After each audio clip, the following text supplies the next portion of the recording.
Jou klippies, hi man, ek wil net gou vir jou 'n bietjie sê wie ons is. Wat is jou naam nou weer? Sammy.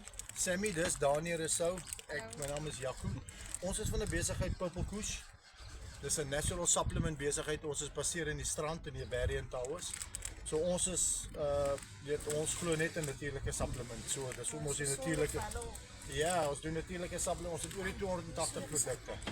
So ek gaan vir jou my nommer los vir jou sê wat ons doen, wat. Maar vandag wil ons julle bless. Hey, julle lekker smaal hierdie manne.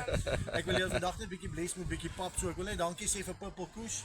En ek wil ook baie dankie sê vir Heinrich en die manne van Food for Hope. Dankie seun. Van Food for Hope wat dit vir ons moontlik gemaak het. So soos ek sê, daai pap is baie hoog in proteïene, is alle neutvorm gemaak. So jy het baie min nodig van dit.